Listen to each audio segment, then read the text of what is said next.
Uh, Good morning. Today I'll be just giving you some brief about my research on the Rajputana and the Marathwada region women. So this is a comparative study. My research, my PhD, my thesis on the comparative study in the Rajputana and Marathwada regions, which I observed during my visit to this particular regions, and I'm extremely thankful to the grand welcome that I got in almost all these areas, especially Rajasthan, the Shekhawati area, and of course the Bikaner regions where I could meet hundreds and hundreds of women, even including Jaisalmer also, including Jaisalmer. So it was a nice finding, and afterwards I had to continue with my Marathwada regions, Maharashtra, where I could visit Ratnagiri villages, Savantawadi, the deeper interior portions of Sonurli, Shiroda, and the covering regions which I had to also check out was Nasik, where I have some court cases pertaining to women. So I could even visit some women rights organizations wherein people came across a lot of thing that they had to interact with me and explain. So this is basically a comparative study. My research is on a comparative study about the awareness related various laws protecting women, especially the Domestic Violence Act. So yes, I would definitely like to put it up to you all chapter wise. Chapter wise. So that's domestic violence. What does it mean? And what does it include? It includes battering, sexual abuse of female, household children, dowry related domestic violence, marital rape, female genital mutilation, and other damaging, traditional practices, non spousal violence. Yes. We could also see, intimate partner violences, which women couldn't tolerate, and we have a lot of redressal agencies like the National Women Rights Commission, where yes, women are taken care of if there is any redressal of any grievances has to take place. So yes, when we talk about physical, sexual, and psychological violence, physical, sexual, and psychological violence, friends. Now, this is tolerated by the state. This tolerated by the state wherever it occurs, including rape, sexual abuse, sexual harassment, and intimidation in workplace, in education institutions, and elsewhere, trafficking in women, and forced prostitution. So, wherever it occurs, physical, sexual, and psychological, very important. There is, we can see many cases where it leads to psychological issues with the women. So, violence against women is a result of historically unequal power relationship between men and women, which have resulted in male dominance and discrimination against women, as well as denial of women's full advancement. So, poverty, discrimination, ignorance, social instability are all common predictions of violence against women in all civilizations. We can see cultural factors also aiming at sustaining the male supremacy and female subjugation, even defended in the name of venerable traditions. These are the most persistent opponents of a woman's dignity and security. So throughout their lives we see violence against women stems primarily from cultural patterns. Yes, primarily from the cultural patterns. That is, their lives, their violence against women stems primarily from the cultural patterns, the negative effects of certain traditional or customary practices. So later on, when we went into research, we saw that in most of the poor countries also, violence acts against women are frequently acknowledged and justified as cultural threats. Wife beating, for example, is regarded as a part of the natural order in many countries and is glorified in songs also. In songs also we can see this particular aspect of things has been what you say, glamorized. In many civilizations, husband's right to beat or physical harass his wife is sincerely held belief. So under certain circumstances, even women see in certain level, they also see certain level of psychological, physical abuse as appropriate. Now, gender norms, yes, or we can say gender norms on erroneous ideas of men and women, roles and obligations in relationship provide, of course, justifications for violence. Most women find it difficult to imagine a life free of harassment, a life free of battering, a life free of sexual assault. And because violence against women is so deeply ingrained in the society that many women believe that they are to blame. Many perpetrators of violence believe that rape, battering, sexual harassment, child abuse, and other forms of violence are acceptable because of powerful cultural, signals that is given even in the society. So it's like millions of women around the world from all socioeconomic and educational backgrounds. Just imagine, friends, in my research, I saw that even I'll be speaking to you some of the cases where highly qualified women are also subjugated to such type of violence. And it's extremely sad to see that at times it takes around 3 to 4 years in court to get them justice. So we there has to be a tremendous change in the judicial system, including our the three main pillars of our we can say about our republic. So that is the police, the judiciary, and the legislators. So very important aspects. Unless these three works together, it's justice denied. It is justice denied. Justice delayed is justice denied. So we will see also some of the cases where it took a lot of patience from our law, from not only we lawyers but also National Women Rights Commission, National Child Rights Commission, where people have got redressal effects in a better way, in a better way. So even our recent alternate dispute redressals has come a long way in helping out women, like mediation. In courts we have mediation also. So it is like when we were talking to the village women, whether they are aware of this alternate dispute redressal forums. So yeah, I will be just telling you, like domestic violence. Domestic violence is a pattern of coercive tactics used by the person against, yes, another, of course, including physical, psychological, sexual, economical, and emotional. All the five. Yes. So, with the main objective of establishing and maintaining power and control. Now, it can occur in any type of intimate connections, including married couples, dating couples, couples who are together.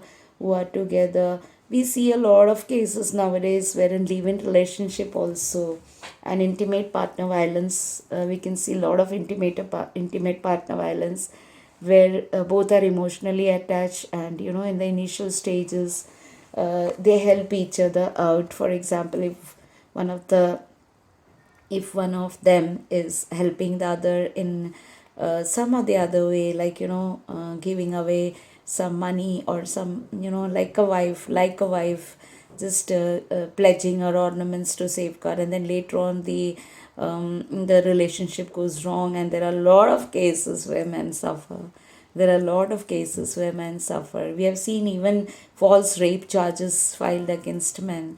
So these are the things which, actual, when there are laws to protect women, but such innumerable cases where false charges are being charged. So it creates a sort of imbalance in the economy in giving justice to the truth, to the true ones who are actually suffering.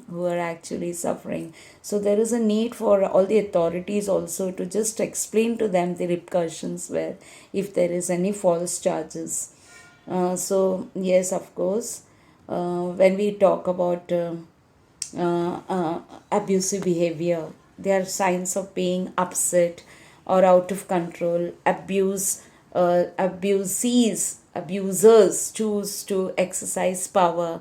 They choose to exercise the power, and when they exercise their power, control over the partner, physical, emotional, sexual, social, and financial abuse are the form of abuse. The home as frequently compared to a heaven, a place where people seek love, safety, security, and refuge. But that's a place where she feels like running away. So we see many women, they just have are on the streets because they just couldn't accept, when they thought that the married life, they are getting some place, some soft corner where they are respected, where they have a lot of warmth in that place. The home is frequently, always, for some women, the home is a place where lives are put in jeopardy, and where some of the most heinous types of violence against girls and women are perpetrated. In one of my case, we had fought for a young girl who was married at a young age, but then later on, after 7 years, she lodged a rape case against her father-in-law. So it took time. It took time for the DNA report also to come. The police. It was like the DNA report established the fact that the kids belong to the father-in-law. The kids belong to the father-in-law. So in such cases, it's in fact very difficult to get justice. It takes years when a crime is perpetrated against a woman. So yes, even in this case also we had to go for a mediation.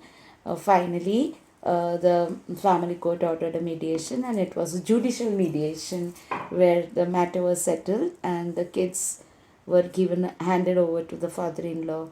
Father-in-law who initially had disputed the claim, and in fact even was granted bail by the sessions court. The section 376 rape was not accepted, though he was 15 days imprisoned. Interference of National Commission of Women. So these are the facts. Finally, it's a sort of sexual harassment inside a home, which she thought that she is married into a diamond merchant's family, and she is will be treated very royally. But finally, some of the instances she explained to us as lawyers were actually, we felt that women are not safe even in their small, we call that cocoon, called the marital home. So in one of my chapter, I will be also explaining what are the actions that these people can take, the women can take. Domestic violence, defined by the Protection of Women from Domestic Violence Act, that is PWTVA of 2005, is any act, omission, commission, behavior of the respondent, including threats or abuse. So moving over to my some following characteristics of violence. How do we categorize violence? So friends, that is dependency of the victim and the perpetrators on one hand. Both are close and frequently have sexual relationship. Number two, women are overwhelmingly the victims of violence, whereas men are the offenders. Third one, the violence that occurred in the home is shrouded in silence. The suffering has no choice. The sufferer has no choice but to put up with it. The afflicted merely complains about it. The victim is under the perpetrator's protection and regards him as superior, viewing the violent deeds as its punishment attended at improving him. Now, instead of resenting toleration through court cases, a lawsuit, or a family collapse, social norms emphasizes it. So yes, proving the commission of a victim act within the four walls of one's house is very, very difficult. It becomes very difficult. So, institutional methods to address are notable by their lack. The prevalence of domestic violence is seldom quantified statically. Domestic violence repercussions must be borne by both offenders and, yes, women explicitly or implicit. So, it's domestic violence against women is a global issue that is yet underreported. So, we can see, according to UNICEF, research from 2000, domestic violence affects on up to half of the world's female population. Domestic violence is tragically widespread, yet it occurs behind closed doors, and victims are afraid to speak up. Even in a small open nation like United States, research shows that just 1 out of every 100 assaulted women reports the abuse. So it's very fearful. It's extremely fearful. And even in my research also, my visits, I saw that many of the women feel scared to go to the police. Though they were aware of the women's cell. So many civilizations still treat women as chattel long after slavery. So family violence in most nations takes the form of battery, battery related to psychological abuse, economic hardships. Additional type of violence against women within the family exists in various nations such as India. Dowry related violence, very important. My present case, of course, is just unimaginable violence she's facing. It was like, though her parents could afford to give her tons of gold when she entered the marriage as a bride, but the taunts were like, what has your father given? What has he done for you? And upon that, the man was so violent when she couldn't take this psychological abuse from her in-laws. He started, misusing her sexually. Section 377, which is an offense, is now we have to add up to this particular matter where, yes, you all know that when it is a death within 7 years of marriage, it's considered as dowry. So when a particular woman retaliates, because she is independent, she is a working woman, she may start making noise about what's happening inside the four homes. So in this case, that particular man started being very abusive. So now the National Human Rights Commission has been informed, and let's see whether timely actions can be taken. And as the girl is a little apprehensive to go to court because it may become public, so we just waiting and watching for the National Human Rights Commission to just call him up and just say check whether the marriage can be saved. So in certain cases, maybe both the woman and the man have ego issues and all these things happen. So yes, female fighticide is also violence. Yes, Kanyadan, we can see Kanyadan, some particular aspects of Kanyadan, where Kanyadan is a traditional Hindu wedding ritual. The dowry settlement, despite its religious beginnings, has all the features of a market transactions. Despite the fact that dowry is illegal, it is nonetheless heavily entrenched prior in the wedding. In one of my recent cases, I was for the guy, I was for the man, but he was proudly saying, let the girl show the proof that her parents have spent around 30 lakhs for the wedding. So there are certain traditional ways where they, have to give money to the relatives, gold to the near relatives of the guy. And if this is not given, again they have to face, a lot of repercussions later on in the marital life. So sometimes I feel that, the psychological burden of being a woman, the parents are also used to this particular aspect of gifting to the relatives. So yes, wherein the the one who becomes violent, he starts questioning, give us the proof that all this has been paid. So, certain acts of violence. The following are the examples of violence against women. Domestic violence, such as battering, sexual abuse of female household children, dowry related offences, marital rape, female genital mutilation, and other traditional practices are harmful to women. Non spousal violence, I said about intimate partner violences.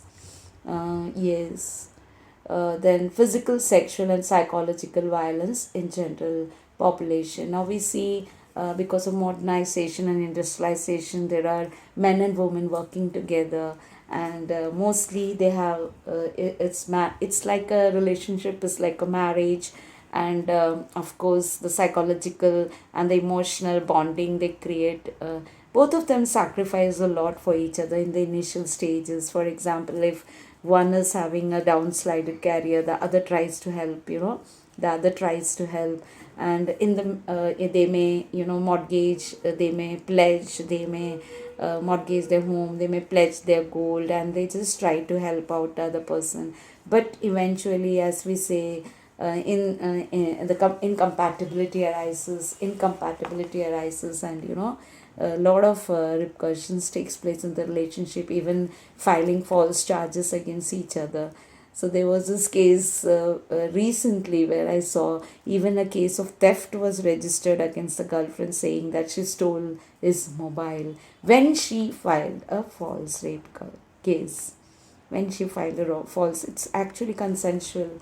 They were living together, they were having that sort of bonding for last 3 years, and the guy was waiting for his divorce from the family court, but unfortunately they couldn't marry. And these are the things that in specifically in towns, now we see even in rural areas also, live-in relationships have become common. So intimate partner violence, yes, the family court has introduced the concept of WIFE, a wonderful instrument for enjoyment. So even if she is not married to him, she can play maintenance. So we were just checking the awareness of all these rules and all this awareness, aspects. So kinds of violence: physical abuse.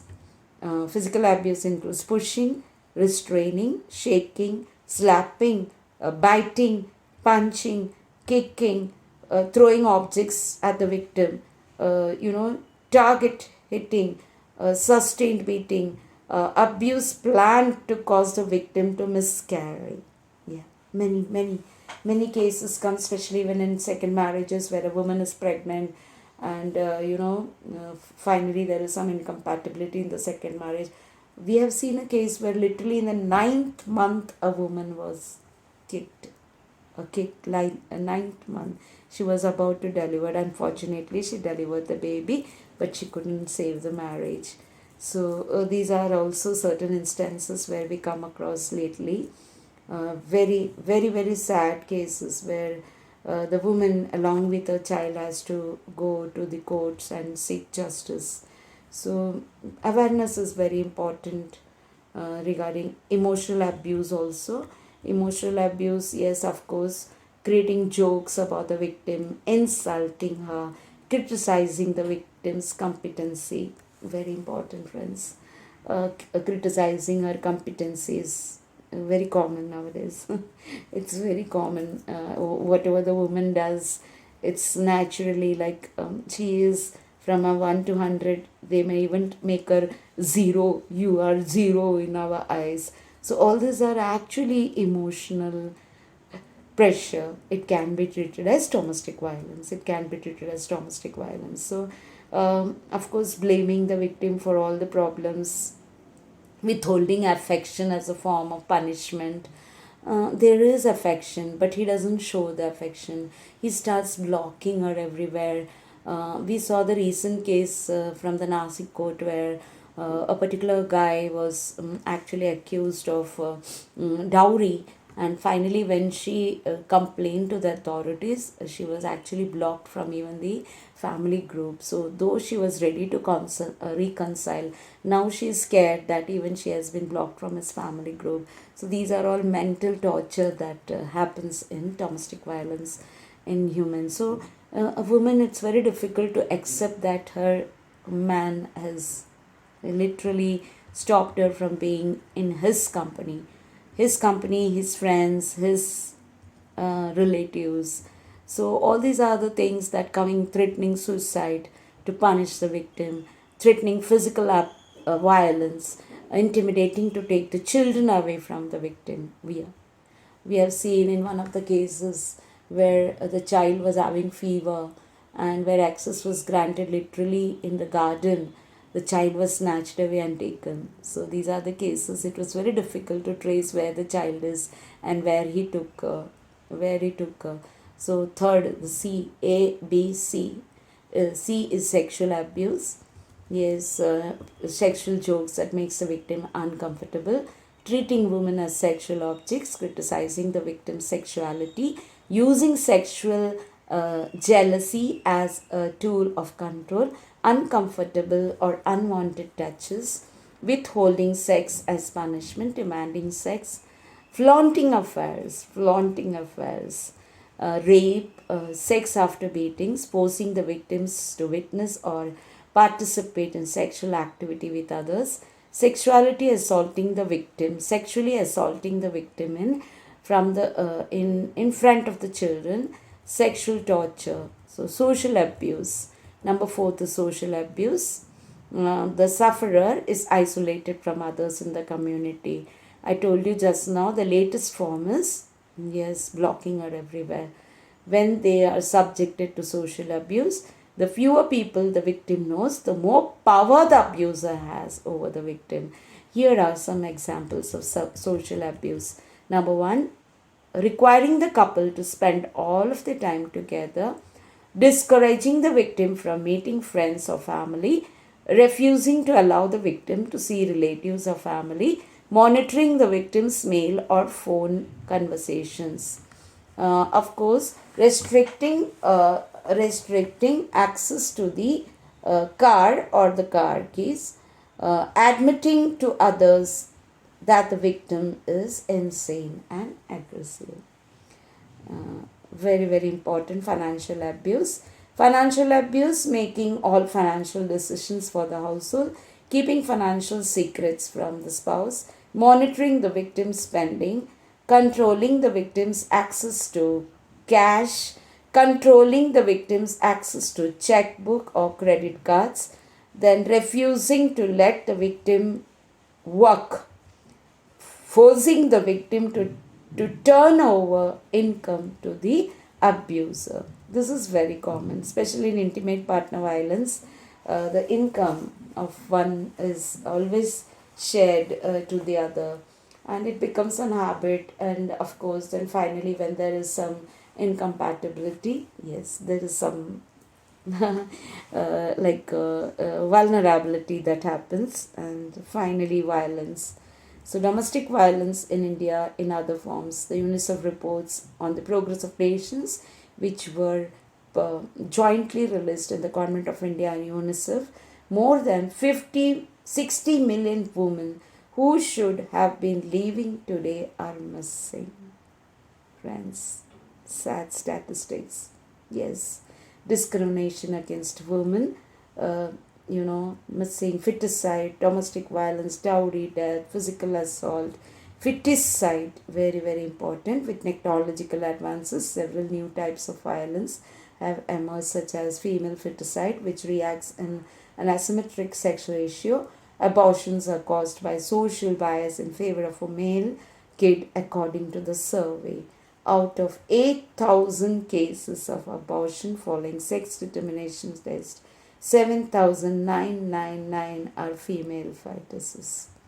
So, for infanticide, a newborn baby girls die as a result of opium overdose.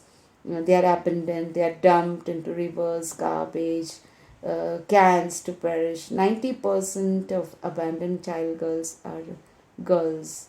According to official figure, girls have 10% higher mortality rate than the boys.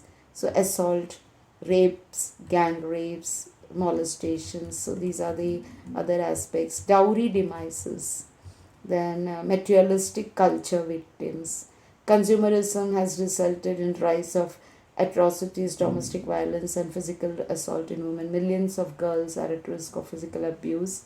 Rate of female literacy, very very important. The employment ratio, structural and unorganized industries also indicates job market discrimination against women. 82.14% to 65.4% it is gone, the male female literacy ratio.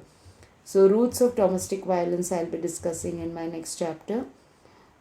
Yes, what exactly, how exactly this is, domestic violence, personal and psychological factors, the balance, the husband who observes battering as a child